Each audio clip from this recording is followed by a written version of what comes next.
A principios de 1945, el cuartel general aliado en Europa estaba bajo enorme tensión. La guerra se acercaba a su fase final, pero detrás de puertas cerradas, la unidad era frágil. En el centro de esa tensión había dos hombres muy diferentes: Dwight D. Eisenhower, el comandante supremo aliado, y el mariscal de campo Bernard Montgomery, el general más famoso de Gran Bretaña. Durante meses, Eisenhower había tolerado un problema creciente. Montgomery era brillante en el campo de batalla, metódico, cuidadoso y rara vez imprudente con sus tropas, pero también llevaba un ego que constantemente colisionaba con la realidad de coalición. Cuestionaba abiertamente la estrategia aliada, criticaba a comandantes estadounidenses y repetidamente sugería que la guerra se manejaría mejor si él estuviera a cargo. La fricción no comenzó en Francia. Había seguido a Montgomery desde el norte de África. Su confianza a menudo se cruzaba en arrogancia y sus instintos políticos eran pobres. Hablaba a la prensa con demasiada libertad, presionaba a Winston Churchill detrás de escenas y trataba a generales estadounidenses de alto rango como si fueran oficiales junior. Después del día D, Montgomery inicialmente comandó todas las fuerzas terrestres aliadas, pero a medida que la fuerza estadounidense creció, Eisenhower asumió control directo. Para finales de 1944, el equilibrio de poder había cambiado claramente. Las divisiones estadounidenses superaban en número a las fuerzas británicas. La industria estadounidense suministraba el esfuerzo de guerra, y las bajas estadounidenses estaban aumentando más rápido que las de cualquier otro. Estratégica y políticamente, Estados Unidos se había convertido en el socio dominante. Montgomery se negó a aceptar completamente esa realidad. Todo llegó a un punto crítico después de la batalla de las Ardenas. Durante la crisis, Eisenhower colocó temporalmente dos ejércitos estadounidenses bajo Montgomery con propósitos de coordinación. Montgomery interpretó esto como prueba de que el liderazgo británico había rescatado la situación. Poco después celebró una conferencia de prensa que implicaba que los comandantes estadounidenses habían fallado y que él había salvado el frente. La reacción fue explosiva. Los generales estadounidenses estaban furiosos. Algunos amenazaron con renunciar. Los periódicos cuestionaron si la alianza misma se estaba resquebrajando. Eisenhower se dio cuenta de que si no actuaba inmediatamente, la estructura de comando podría colapsar desde adentro. En algún momento a mediados de enero de 1945, Eisenhower convocó a Montgomery a su cuartel general cerca de Versalles. No se mantuvo registro oficial, pero múltiples testigos confirmaron más tarde lo que siguió. Eisenhower entró a la reunión ya no como el mediador paciente, sino como el comandante indiscutible. Abordó las declaraciones públicas de Montgomery directamente, explicando que habían dañado la unidad y confianza aliadas.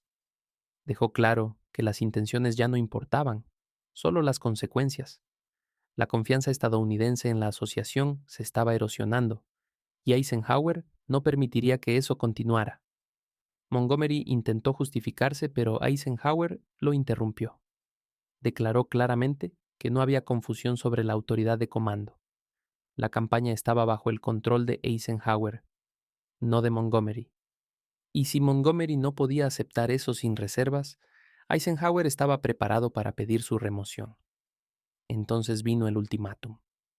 A Montgomery se le dijo que tenía dos opciones: o aceptaría completamente la autoridad de Eisenhower, dejaría de presionar a líderes políticos, dejaría de socavar a comandantes compañeros y limpiaría todas las declaraciones públicas a través del cuartel general, o sería relevado del comando. No habría término medio. Eisenhower también abordó un problema más profundo. Reconoció la habilidad táctica de Montgomery, pero enfatizó que la guerra de coalición exigía juicio político y moderación. El talento solo no era suficiente. La confianza, disciplina y unidad importaban igual. Montgomery estaba aturdido. Nunca había sido confrontado tan directamente. Después de una larga pausa, aceptó los términos. Sabía que Churchill no lo salvaría esta vez, y sabía que los estadounidenses ahora tenían el apalancamiento.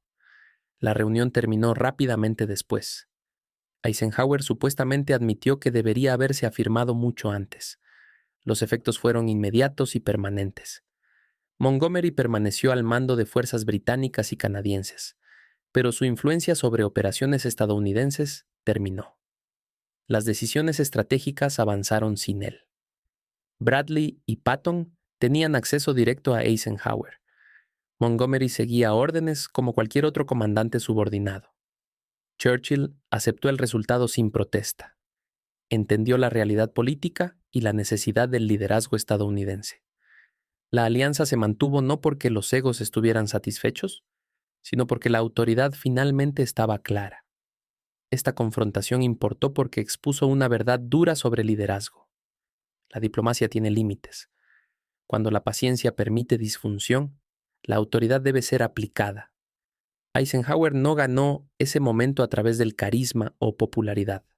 Lo ganó haciendo la responsabilidad inconfundible. Para enero de 1945, el esfuerzo de guerra aliado necesitaba claridad más que cortesía. Eisenhower la proporcionó y al hacerlo, preservó la unidad, estabilizó el comando y aseguró que el empuje final hacia Alemania avanzara sin sabotaje interno. Montgomery se quedó, pero su era de influencia había terminado. La lección permanece atemporal. El liderazgo a veces significa detener la negociación y dejar absolutamente claro quién está a cargo. Los meses previos a esa confrontación en Versalles habían estado llenos de tensiones acumuladas que amenazaban con destruir alianza desde dentro. Montgomery había operado durante años bajo supuesto de que su experiencia y éxitos tempranos le otorgaban autoridad moral sobre estrategia aliada. Había derrotado a Rommel en el Alamein cuando estadounidenses apenas comenzaban campaña norteafricana. Había comandado invasión de Normandía en sus etapas iniciales, cuando experiencia estadounidense en operaciones anfibias grandes era limitada. Estos logros eran reales e importantes, pero Montgomery los usaba como escudo contra toda crítica y como espada contra rivales percibidos. El problema fundamental era que Montgomery nunca comprendió completamente naturaleza cambiante de alianza angloamericana. En 1942 y 1943, cuando británicos llevaban peso principal de lucha en Occidente, Montgomery podía argumentar desde posición de fuerza. Pero para 1944, y especialmente 1945, realidad había cambiado dramáticamente. Ejército estadounidense en Europa había crecido de puñado de divisiones a fuerza masiva de millones. Producción industrial estadounidense suministraba no solo tropas estadounidenses, sino también británicas y soviéticas a través del Lend-Lease. Bajas estadounidenses en Francia habían superado británicas porque estadounidenses llevaban mayor parte de combates pesados. Esta transformación demandaba reconocimiento de nueva realidad de poder, pero Montgomery se resistió psicológicamente a aceptarla. Su resistencia se manifestaba en comportamientos que irritaban profundamente a comandantes estadounidenses.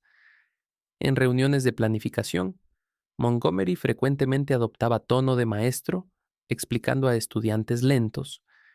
Cuando Bradley o Patton proponían operaciones, Montgomery respondía con condescendencia apenas velada, sugiriendo que estadounidenses no entendían complejidades de guerra moderna.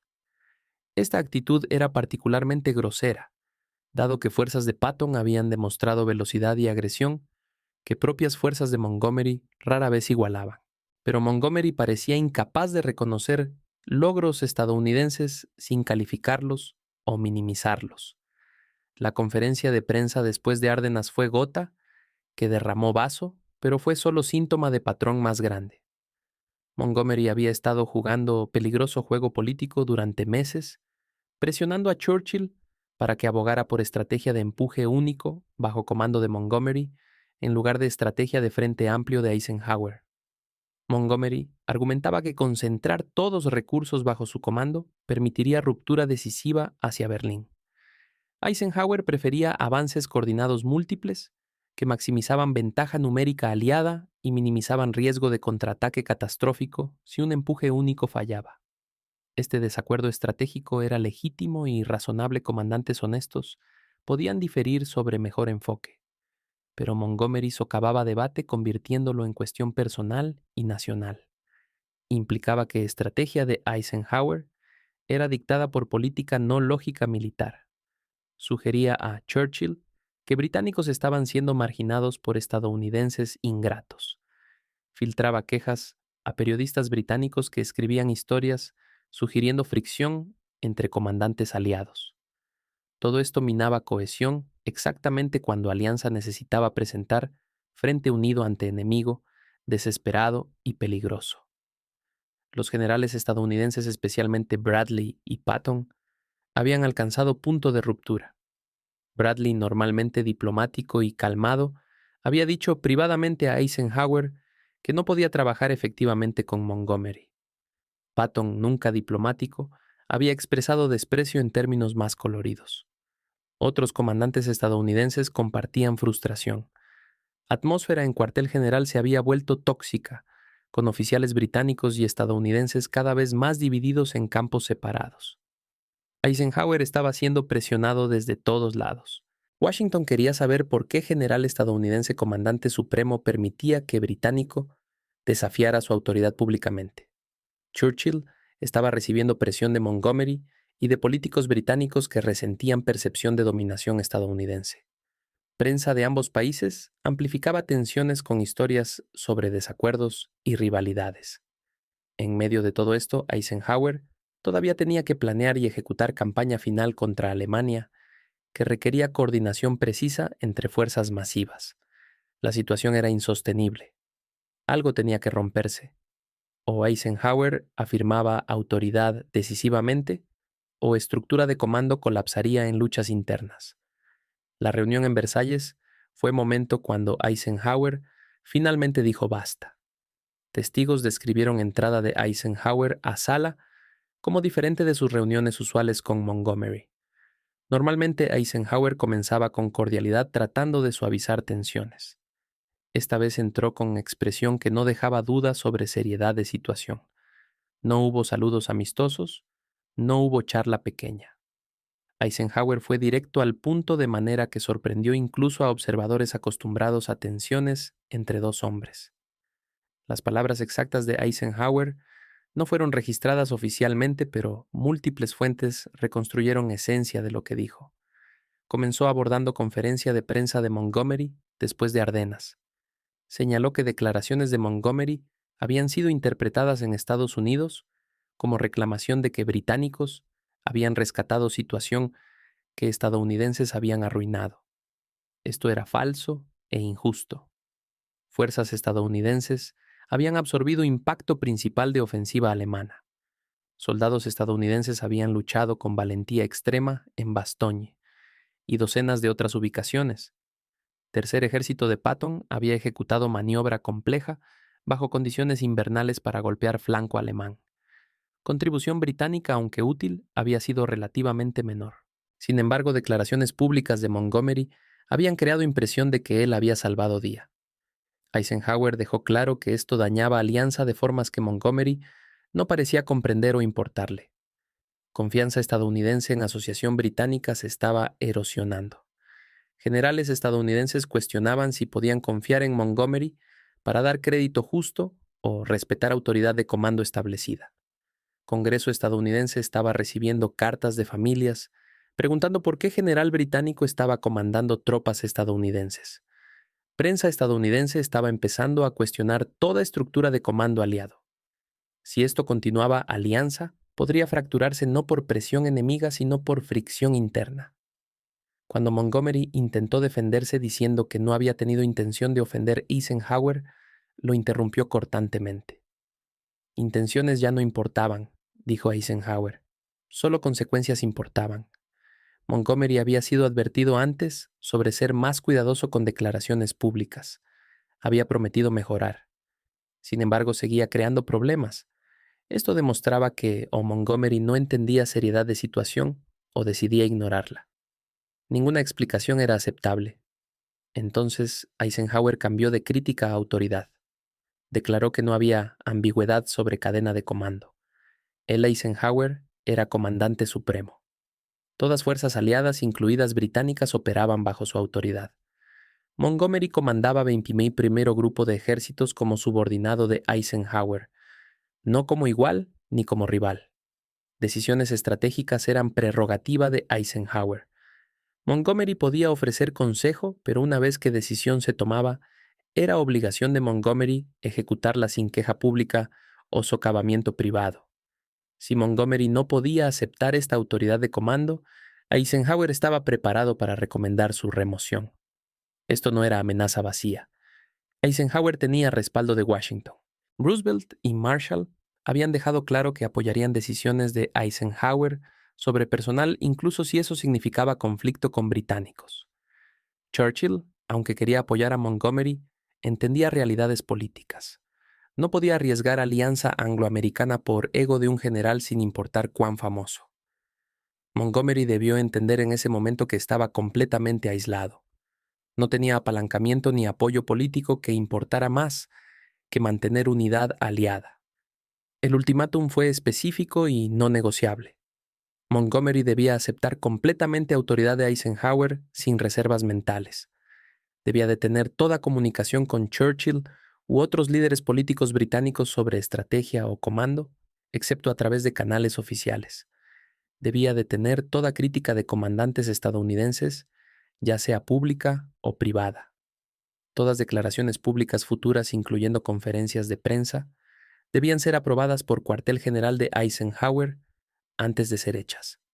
Montgomery debía demostrar con acciones, no palabras, que aceptaba rol como comandante subordinado dentro de estructura aliada.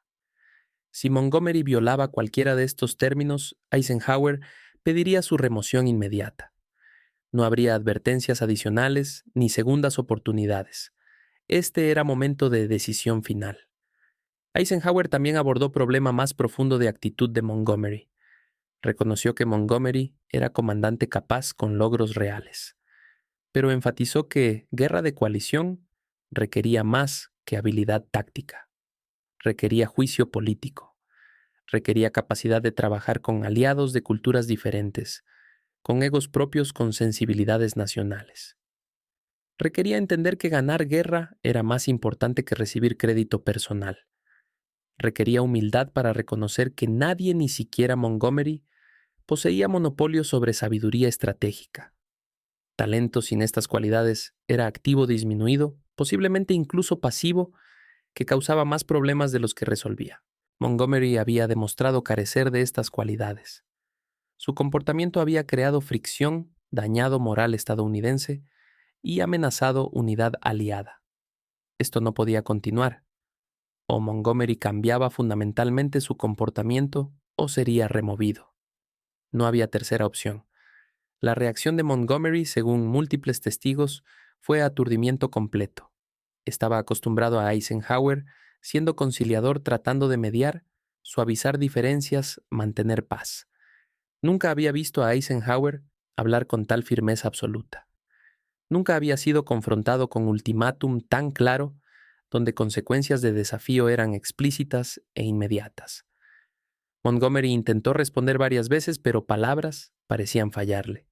Finalmente, después de pausa larga y incómoda, Montgomery aceptó términos de Eisenhower. Dijo que entendía. Dijo que cooperaría. Su voz, según relatos, carecía de convicción usual, pero aceptación era clara. Sabía que no tenía alternativa. Churchill no lo rescataría. Británicos necesitaban estadounidenses, más que estadounidenses necesitaban británicos en esta etapa de guerra. Si Eisenhower lo removía, sería fin de carrera de Montgomery en deshonra completa. Tuvo que tragar orgullo y aceptar realidad que había evitado durante meses. La reunión terminó poco después. No hubo reconciliación cordial ni apretón de manos amistoso. Eisenhower había dicho lo que necesitaba decir. Montgomery había aceptado términos. No había nada más que discutir. Montgomery salió de sala según testigos luciendo sacudido de manera que nunca habían visto antes. El general que siempre proyectaba confianza absoluta parecía repentinamente viejo y diminuido. Después de que Montgomery partió, Eisenhower supuestamente admitió a ayudantes cercanos que debería haber tenido esta conversación meses antes. Había esperado que paciencia y diplomacia resolverían problema. Había esperado que Montgomery eventualmente ajustaría su comportamiento sin necesidad de confrontación. Esa esperanza había sido ingenua. Algunos problemas no pueden ser manejados con tacto. Algunos individuos solo responden a autoridad ejercida directamente e inequívocamente. Eisenhower había aprendido lección valiosa sobre cuándo dejar de intentar mantener paz y en cambio imponer orden. Los efectos de confrontación fueron inmediatos y dramáticos. Montgomery emergió de reunión como comandante diferente, al menos externamente. Detuvo comunicaciones de canal trasero con Churchill. Detuvo quejas a periodistas. Detuvo críticas públicas de estrategia estadounidense. En reuniones de planificación, adoptó tono más deferente hacia Eisenhower. Cuando hablaba con prensa, permanecía burocráticamente correcto, evitando declaraciones controversiales. Seguía órdenes sin argumento público. Superficialmente parecía que Montgomery había sido domesticado, pero cambio era más profundo que simple obediencia a órdenes. La influencia de Montgomery sobre estrategia aliada evaporó casi instantáneamente. Eisenhower comenzó a eludir a Montgomery en planificación estratégica. Bradley y Patton tenían acceso directo y frecuente a Eisenhower. Discutían operaciones, desarrollaban planes, coordinaban movimientos sin Montgomery siendo incluido. Cuando Montgomery ofrecía sugerencias, eran escuchadas cortésmente, luego generalmente ignoradas. Montgomery comandaba 21º Grupo de Ejércitos, pero ese comando operaba dentro de parámetros establecidos por Eisenhower sin influencia significativa sobre panorama estratégico más grande. La relación de poder había cambiado permanentemente. Incluso Churchill reconoció nueva realidad. No protestó pérdida de influencia de Montgomery. No abogó por darle a Montgomery mayor rol. Entendió que Estados Unidos era ahora claramente socio senior en alianza y que comandante supremo estadounidense necesitaba tener autoridad indiscutida. Churchill había luchado durante años para mantener relevancia británica, pero para principios de 1945, matemáticas eran ineludibles. Estados Unidos proporcionaba mayor parte de tropas, equipos y recursos. Estados Unidos sufría mayor parte de bajas. Estados Unidos tendría voz dominante en cómo guerra sería terminada. Churchill era demasiado pragmático para luchar contra inevitabilidad. Dentro de fuerzas británicas, reacción a humillación de Montgomery fue mixta. Algunos oficiales se sintieron aliviados. Habían sido avergonzados por comportamiento de Montgomery y su tendencia a crear fricción con aliados. Otros se sintieron resentidos viendo confrontación como general estadounidense intimidando británico. Pero incluso entre resentidos había reconocimiento que Montgomery había traído problemas sobre sí mismo con incapacidad de trabajar efectivamente en estructura de coalición. Entre fuerzas estadounidenses, reacción fue satisfacción universal. Bradley Patton y otros generales estadounidenses sintieron que justicia finalmente había sido hecha. Eisenhower había afirmado autoridad que siempre debió tener. Estructura de comando ahora reflejaba realidades de poder. Operaciones podían proceder sin fricción constante de Montgomery, tratando de socavar cada decisión que no favorecía sus preferencias. La moral mejoró notablemente cuando se hizo claro que Eisenhower finalmente estaba a cargo sin ambigüedad. Para resto de guerra, Montgomery permaneció al margen de planificación estratégica principal. Comandó sus fuerzas competentemente en operaciones que le fueron asignadas, pero no jugó rol en dar forma a estrategia general. Cuando guerra terminó en mayo, Montgomery estaba presente en ceremonias de rendición, pero como figura relativamente menor, no como artífice principal de victoria. Su influencia había muerto en esa sala en Versalles en enero de 1945. Nunca la recuperó. La lección más amplia de esta confrontación trasciende personalidades específicas de Eisenhower y Montgomery. Habla a desafío fundamental de liderazgo de coalición, donde autoridad debe ser equilibrada contra sensibilidades de socios. Eisenhower había pasado años tratando de manejar ego de Montgomery a través de diplomacia y paciencia. Había esperado que enfoque gentil preservaría unidad mientras permitía que Montgomery ajustara su comportamiento, pero ese enfoque permitió que problema festara y empeorara. Para cuando Eisenhower finalmente confrontó a Montgomery, daño a moral estadounidense y cohesión aliada era significativo. Si Eisenhower hubiera actuado más temprano, más decisivamente, podría haber evitado meses de fricción y disfunción. La lección es que diplomacia, aunque valiosa, tiene límites. Cuando individuo consistentemente socava autoridad daña unidad y ref usa moderación ninguna cantidad de tacto, resolverá problema. Eventualmente autoridad debe ser afirmada claramente e inequívocamente. Líneas deben ser trazadas. Consecuencias deben ser especificadas. Y si líneas son cruzadas, consecuencias deben ser aplicadas. Liderar coalición no significa evitar conflicto o siempre buscar consenso. A veces significa tomar decisiones duras incluso cuando crean incomodidad o resentimiento. Eisenhower ganó confrontación no a través de carisma personal o habilidad de persuasión, sino haciendo absolutamente claro que él tenía autoridad para tomar decisiones finales y que usaría esa autoridad si fuera necesario. Esta claridad eliminó ambigüedad que Montgomery había estado explotando durante meses. Una vez que Montgomery entendió que desafío real resultaría en remoción, cambió comportamiento porque no tenía alternativa. La aplicación de autoridad funcionó donde persuasión había fallado. Esta lección permanece relevante para cualquier líder que maneja personalidades difíciles dentro de organización compleja, ya sea CEO manejando ejecutivo talentoso, pero disruptivo, entrenador, manejando jugador estrella con ego problemático, o líder político manejando aliado difícil, el principio es mismo.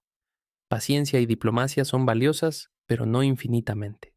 Llega punto donde claridad y aplicación de autoridad son necesarias para preservar función organizacional. Eisenhower aprendió esto tarde, pero lo aprendió a fondo. Su decisión de confrontar a Montgomery salvó alianza, preservó comando y aseguró que empuje final en Alemania procediera con unidad de propósito. Montgomery se quedó, pero era líder silenciado, ya no capaz de socavar estrategia o crear fricción. Y lección sobre cuándo dejar de negociar y en cambio afirmar autoridad permanece como una de contribuciones más importantes de Eisenhower a comprensión del liderazgo de coalición efectivo bajo presión extrema. El contexto psicológico más profundo de esta confrontación revela dinámicas de poder que operan en cualquier organización compleja, donde autoridad formal debe ser reconciliada con realidades políticas y personalidades fuertes. Eisenhower enfrentaba dilema clásico de líder de coalición. Necesitaba mantener unidad entre socios con intereses a veces divergentes, mientras también ejercía autoridad suficiente para tomar decisiones e implementarlas. Durante meses había inclinado balance hacia mantenimiento de unidad, acomodando a Montgomery tolerando comportamiento que socavaba estructura de comando. Esta acomodación fue inicialmente razonable. Gran Bretaña era aliado vital. Montgomery era general británico más prominente con credenciales de combate sustanciales. Alienarlo podría crear fricción política con Churchill y gobierno británico, pero acomodación que continúa más allá de punto útil se convierte en debilidad que invita a explotación. Montgomery interpretó paciencia de Eisenhower como debilidad o incertidumbre. Creyó que podía continuar presionando sus preferencias estratégicas y protegiendo su ego sin consecuencias serias. Cada vez que Eisenhower cedía o evitaba confrontación directa, Montgomery se volvía más audaz en desafíos. Esto creó ciclo descendente donde comportamiento problemático era recompensado con acomodación que alentaba más comportamiento problemático. Psicólogos organizacionales reconocen este patrón como falla clásica de liderazgo. Líder que valora armonía sobre efectividad, eventualmente descubre que ha permitido disfunción que destruye ambas. Eisenhower había caído en esta trampa no por incompetencia, sino por exceso de compromiso con diplomacia. Creía que paciencia y buena voluntad eventualmente generarían cooperación recíproca. Esta creencia era noble pero ingenua cuando aplicada a personalidad como Montgomery, que confundía cortesía con debilidad. El momento de ruptura de Eisenhower en Versalles representó reconocimiento de que enfoque había fallado y que nueva aproximación era necesaria. Este reconocimiento es a menudo momento más difícil para líderes que valoran consenso y cooperación. Requiere admitir que inversión en diplomacia no generó retornos deseados. Requiere abandonar esperanza de que problema se resolverá sin confrontación. Requiere aceptar que algunas personas solo responden a demostración clara de poder y consecuencias. Para Eisenhower, que había construido reputación como mediador hábil, este momento fue particularmente desafiante, pero eligió efectividad sobre comodidad y autoridad sobre popularidad. La forma específica que tomó confrontación de Eisenhower es instructiva. No apeló a amistad o historia compartida. No trató de persuadir a Montgomery sobre méritos de estrategia diferente. No ofreció compromiso o término medio. En cambio, estableció límites claros, especificó consecuencias e hizo ultimátum binario. Montgomery podía aceptar términos completamente o ser removido. No había tercera opción, ni área gris, ni espacio para negociación continua. Esta claridad eliminó ambigüedad que Montgomery había estado explotando. Ya no podía jugar juego de aparentar aceptación mientras socavaba en práctica. Términos eran explícitos y verificables. Si Montgomery violaba cualquier término, Eisenhower actuaría. Esta estructura de ultimátum funciona en situaciones donde parte problemática ha demostrado que enfoques más suaves fallan. No es primera herramienta de líder, pero es herramienta necesaria cuando otras han sido agotadas. La reacción de Montgomery, aturdimiento, seguido por aceptación renuente, demuestra que entendió cambio fundamental en dinámica. Eisenhower ya no estaba jugando juego diplomático donde Montgomery podía maniobrar y evadir. Eisenhower estaba ejerciendo autoridad ejecutiva donde cumplimiento era requisito no negociable. Montgomery reconoció que había presionado demasiado lejos y que apalancamiento que creyó tener era ilusorio. Churchill no lo rescataría. Británicos necesitaban estadounidenses. Eisenhower tenía respaldo completo de Washington. Montgomery estaba aislado y vulnerable. Su única opción era someterse.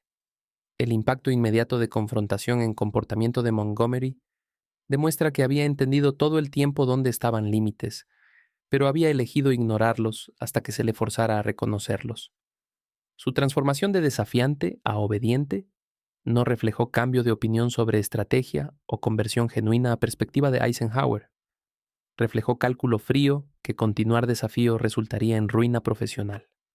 Montgomery valoraba su posición y reputación lo suficiente como para sacrificar su autonomía cuando confrontado con alternativa binaria. Esto revela verdad sobre muchos conflictos organizacionales. Personas que parecen comprometidas con principio o visión alternativa a menudo están más comprometidas con preservar su propia posición e influencia. Cuando se les fuerza a elegir entre principio y supervivencia profesional, mayoría elige supervivencia. Montgomery no fue excepción. La permanencia de cambio en comportamiento de Montgomery después de confrontación contradice objeción común a Enfo.